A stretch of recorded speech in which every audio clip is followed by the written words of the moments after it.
Please welcome David Friedberg, Chief Executive Officer, The Climate Corporation.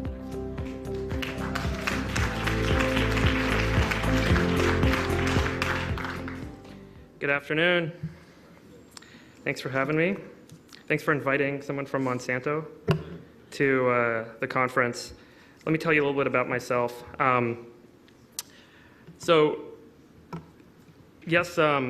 My company, the Climate Corporation, was acquired by Monsanto 2 years ago.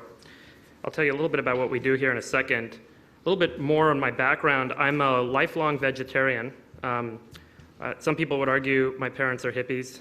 I probably think that they're right.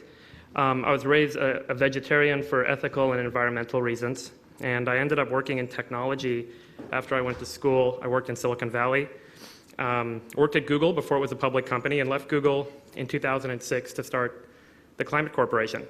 So what we do at the company is we make software tools to help farmers make better decisions on the farm. These decisions are usually aligned with sustainability and profitability. For example, helping farmers apply less fertilizer to get the same yield out of their field. And I'll tell a little bit more in a second here about one of those products and how it works.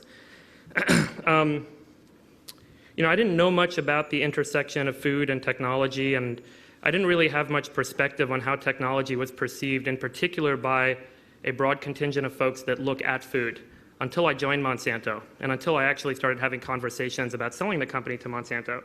So it's really quite eye-opening to me how Monsanto was perceived, and more broadly, that technology wasn't the focal point for many of the solutions to the problems that we face in global food production. So what I've done today is just tried to put together a vignette. A little overview of 6 companies and what they do, and highlight for everyone here why I think that they're important. They're solving problems using technology, and as a full disclaimer, I'm either an employee, a shareholder, or a founder of every one of these companies. So I have a relationship to all of them, and I want to make that clear before I tell you a little bit about what they do. But they are all creating new technology solutions at different parts in the value chain to help make food production more sustainable, more healthy, and more efficient. So I have a core belief that technology will allow us to solve some of these problems, as it has in many other industries. And I don't say that lightly, because I do recognize that we need to be careful with technology. Technology, like any other science, follows the scientific method. We learn things as we go. There's never a final answer, and there's never a final solution. And so just like everything else that we do in every other industry, technology is part of a continuum or a spectrum of opportunities that we continue to evolve. The big problems, as everyone in this room and anyone who's listening to me now is already aware, is that there are more people on Earth than there were a few years ago, and there will be many more people on Earth a few years from now. And folks are earning more income. They have more resources available to them. They want to eat higher value diets. Climate change is making things more difficult, as we just heard. And unfortunately, we've made a lot of trade-offs in food production over the past century. And those trade-offs have been driven, in my opinion, in a large part as a result of a lack of technology. Because we don't have the ability to make more food more sustainably, or we don't have the ability to make more food that remains healthy, we are challenged in a number of ways as a civilization. So let me just give you a quick overview of these 6 companies. And as I mentioned, I just want to highlight the core premise for what I believe are some of the trade-offs. Historically and today, companies that are either producing agricultural products as food ingredients, or companies that are producing food for people, or people that are growing and eating their own food, have had to make the trade-off decisions between affordability and sustainability, or between health and convenience. And I would argue that the true cost of food isn't necessarily the dollar amount one spends on the food that they're purchasing, but it's the dollar amount they're spending on the food that they're purchasing, plus the health cost to that person over time, plus the environmental cost that we all share over time. And I think that true cost of food is probably a better lens to think about how do we make food more accessible, more affordable, and more available over time. And I think technology provides a solution to avoiding those trade-offs. We can make more food more sustainably, or we can make food cheaper that happens to be healthier. And I think that it's relevant across the entire supply chain. The technologies that we are developing, and that these companies that I'm going to highlight here and many others are developing, are technologies that arise from a variety of disciplines: chemistry, biology, biochemistry, hardware engineering, software engineering, and ultimately service innovation. Starting from the suppliers, we're going to talk about some examples from the farm. How can we convert the limited, static natural resources we have on Earth into food ingredients with limiting the amount of depletion of those natural resources? That being the land, the air, the water. And then into the production chain, what are we turning into food? How are we turning it into food? And are we making trade-offs with respect to nutrition for price? And ultimately, distribution.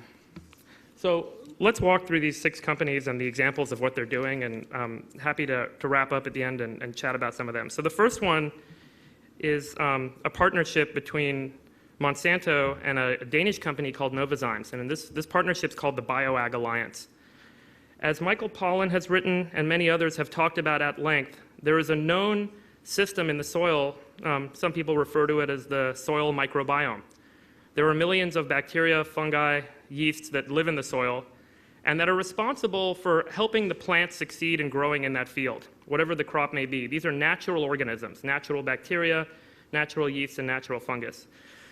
We are at the very beginning stages of understanding which microorganisms have what effect on the plant, just as we are with respect to the microbiome in our gut.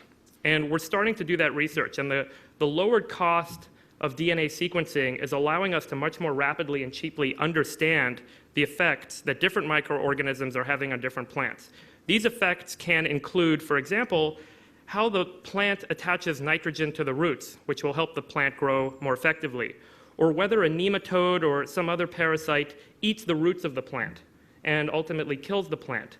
There are different microorganisms at play that in some circumstances or in some soil conditions we find the plant thrives and it grows successfully. And in other soil conditions, and this is entirely natural soil conditions, the plant doesn't succeed. And the first step in this alliance, which was a over $300 million joint venture between these 2 companies, was really about figuring out what organisms have what effect on plants. And the second phase is, okay, now how can we make more of those organisms so that farmers can apply these natural organisms to their field to help their plants either ward away disease, keep pests at bay, or help the plant increase its yield and capacity. Very early stage technology research program right now. There's some commercial applications that are being realized.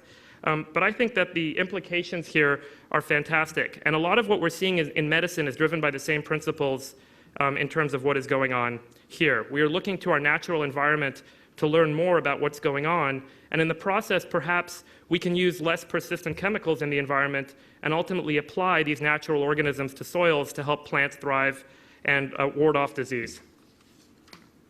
Moving from the soil and a little bit further up, so precision planting is part of the Climate Corporation. It was actually a hardware technology company founded by some farmers who are engineers in central Illinois. They were challenged with farming their fields and started to develop tools and technologies that would help them farm their fields more effectively and get more yield without putting more in the ground. So this product that we're looking at here is a product that's a combination of hardware and software engineering. It's called Delta Force. As you can see, it's got a variable lever to it, and it recognizes the depth or the terrain as the planter goes through the field planting seeds. So this is a technology that's applicable to multiple crops, to multiple environments, organic or conventional farming. And what the technology ultimately does is it ensures that the seeds are all planted at the same depth. It turns out that without uniform seed depth, without the seeds all being planted at the same depth, you have what's called late emergence or root compaction happening. And so the plants that are planted, the seeds that are planted too deep or too narrow, too shallow, may end up having problems with their roots and they would end up dying. And you just wasted that part of the field or wasted that seed that you just planted. And if the field is not uniform in emergence, the plants that pop up first, they're going to capture all the nutrients and the sunlight and they're going to grow faster. And the plant that didn't pop up as soon is going to die. It's going to be treated like a weed. And so what this product does is it allows maximal yield to come out relative to the seed that's planted in the field. And as it turns out, the measurement in this case, is it effective or not, is this technology effective, is that this technology drives 11 bushels per acre more yield than if you didn't use it. And so this is one of a portfolio of technologies that are being developed by farm equipment companies like Precision Planting to help farmers be more precise and more accurate in where they're putting their seed in the ground. This technology has nothing to do with GMO. It has nothing to do with conventional or organic. It's simply about taking the physical environment we have and doing the most that we can with it. Another similar technology comes from San Francisco or Silicon Valley, Blue River. Blue River makes a smart lettuce thinning machine. If anyone here farms lettuce, there's a process that obviously is very manual and labor intensive, where you go through and you actually thin the field after planting. And what Blue River has developed is what some people call a Roomba for the field. So the device actually goes through the field, it identifies which lettuce heads to leave in the field, and then it sprays a little bit of fertilizer on the ones that it aims to kill. So there's no herbicide or pesticide being used. It's a natural fertilizer that can be applied, or an artificial fertilizer that the plants can actually ultimately use. And in the process, Blue River can much more quickly and affordably thin lettuce in the fields. And the ultimate benefit here is we can make lettuce, a valuable product, much more affordable and ultimately accessible. This technology is using software and hardware engineering. The software engineering uses a technique called machine vision. It's about looking at the lettuce head and figuring out which one to pick, and it does this all in a fraction of a second. These guys are growing very quickly, and lettuce producers in California have been signing up to use them to thin the lettuce in their fields. The Climate Corporation is the company I started in 2006, and we provide software tools for farmers. We have about 75 million acres of farms that use our software tools in the United States. These tools, as I mentioned before, help farmers make better decisions. So I'll just give you an example of one of our software tools. It's called our Nitrogen Advisor. Farmer in central Illinois, as an example, growing corn, will spend about $400 an acre for rent, about $200 an acre for fertilizer, about $100 an acre for seed, and $100 an acre for chemicals, equipment, labor, and whatnot. So anyone following along, it's about $800 an acre. And this year, they're expected to make about $840 an acre. So $800 invested to make a $40 profit. It turns out that corn farmers in the Midwest, it's estimated they're over-fertilizing by 30% or more. And this excess nitrogen that's being applied to the environment on these farms is going two places. One, it volatilizes, turns into nitrous oxide, which is a much more contributory greenhouse gas than carbon dioxide, and on the order of 30 to 60x per pound. And the second place the nitrogen goes is it flows into the streams and into the Mississippi and down into the Gulf, where we have this huge hypoxic zone due to the overnitrification of the Gulf. So what's the problem here? The problem is farmers are used to a technique of applying all their fertilizer at once, and more is better because you're safer that way. So what this software does is we actually model how much the nitrogen the plant will actually use, and when the optimal time to apply the nitrogen would be. So the farmer can make a decision about the trade-off with the traditional technique and putting it all down at once and being safe, or seeing that there's actually a cost savings to being more effective about when you apply your nitrogen and in what amounts. And in doing so, the farmer can save 30%. Now you do the math, that's several dozen dollars, and with a $40 profit per acre potential this year, farmers are going to be quick to adopt the technology if it works, and they'll realize that this is actually a moneymaker for them. And it goes to the point that farmers want to be stewards of the land, but ultimately farmers are also running a business. And if you can align the two, which is what this technology allows us to do, we can make food for less, and we can actually have a lower impact on the environment as we produce the food. And we're very excited about the success we've had with climate. We have these iPads that sit in tractors now, and we can monitor what the farmer is doing and make variable rate recommendations directly into their tractor, and they can click go. And it's a very powerful technology that we're just starting to realize the benefits from. I'm going to move further down the supply chain. This is a company based in San Francisco, a couple guys in a lab, and they're called Clara Foods. What Clara Foods does is they're trying to make egg whites without using chickens. So the way they do that is they take yeast. They are running hundreds or thousands of strains of yeast through a process each week, and figure just like we ferment beer, just like we ferment bread, the yeast is being used to produce the proteins that one would find in egg whites. Ovalbumin accounts for 55% of the protein in egg whites. The top 9 proteins in egg whites plus water accounts for nearly all of the mass of egg whites. And the efficiency ratio of chickens is often compared favorably to beef or to other animal protein alternatives, but it's still not very efficient. Because it turns out that if you use yeast to produce those proteins and create what is chemically identical to egg whites, you can do so for a third the price. So this is an example of biochemistry, biology, and chemistry working in combination to help us find better ways to produce these proteins that humans like to eat without while having a lower impact on the environment, making food that's healthier and safer to eat. As we all know, there was a significant issue with chickens this year, and we had significant spike in the price of eggs as a result, and ultimately can increase the accessibility of these proteins to more people as we can deliver a price point that's 1/3 what chicken egg whites might offer in the market today. And finally, I'm going to talk about ITSA here for a second. A lot of people point out to me that being part of Monsanto and being a vegetarian may not make so much sense. Monsanto makes a lot of its gross profit developing products for corn and soybean producers. On Earth, we farm 2 billion acres. 20% of those acres are rice, 20% of those acres are wheat, 40% of those acres are corn and soybeans. And the corn and soybeans is where the market is. And I think a lot of the technology that's being developed is being developed for corn and soybeans because of the fact that we grow a lot of corn and soybeans almost entirely to feed animals. Quinoa, which is a grain that comes from the Peruvian and Bolivian Andes, it's actually a seed, turns out to be 30 times as efficient in terms of energy utilization to produce protein. It's a complete protein, uses very little water, grows in sandy conditions, what would typically be called marginal soils. So I've been a fan of quinoa for 10 years. And since then, Oprah and others have taken it on as well. But the concept here is how can we get more people to eat quinoa? Well, fast food typically competes in 3 ways: taste, price, and speed. This goes across the board. Baby boomers, Gen X, millennials, you can look at any survey that's been done on how people make the food choices that they make on the go, and it's almost entirely in that order: taste, price, and speed. So the objective with ITSA was how do we make a restaurant that is a fast food restaurant built entirely vegetarian and entirely based on quinoa with food that is delivered tastier, cheaper, and faster than traditional fast food. So the engineers got to work.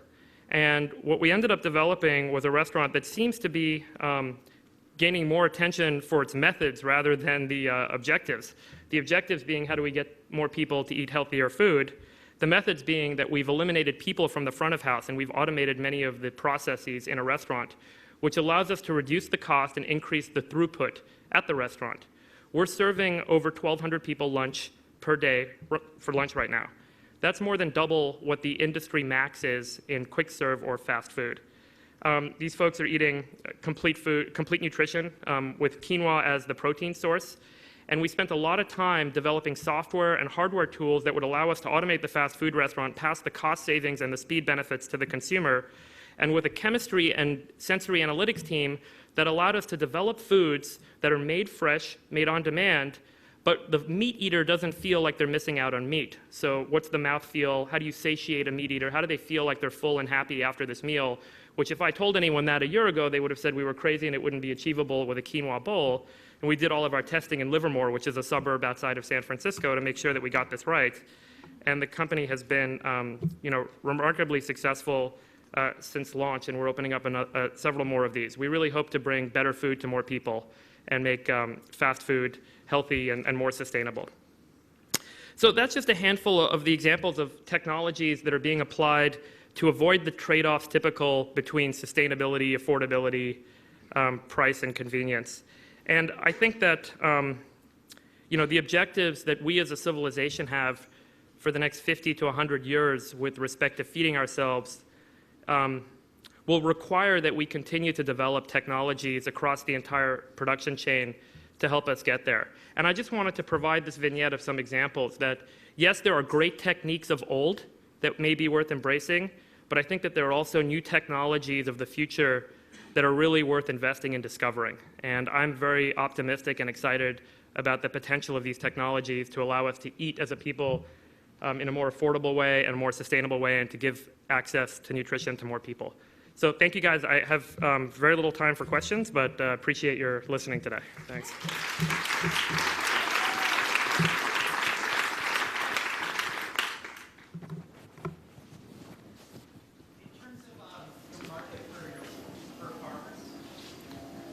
With all of these burgeoning technologies that you have, do you see your audience or your clients as corporate farms that can afford this new technology, or smaller farms that might want to grow?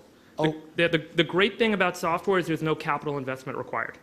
So you can be on 1 acre, you pay the same price as someone on 15,000 acres. And software is delivered through a mobile application or a desktop, and we all have access to one of those devices, and farmers increasingly do now. 10 years ago, they didn't. Whether you're a smallholder farmer in India, where you now have a $50 Xiaomi smartphone, or in Tanzania, or in central Illinois. So I think that these technologies benefit smallholder farmers and large producers equally. I think it's about the farmers that are willing to embrace what does farming look like, and how can I be more successful with my land. It's not really a distinction on size.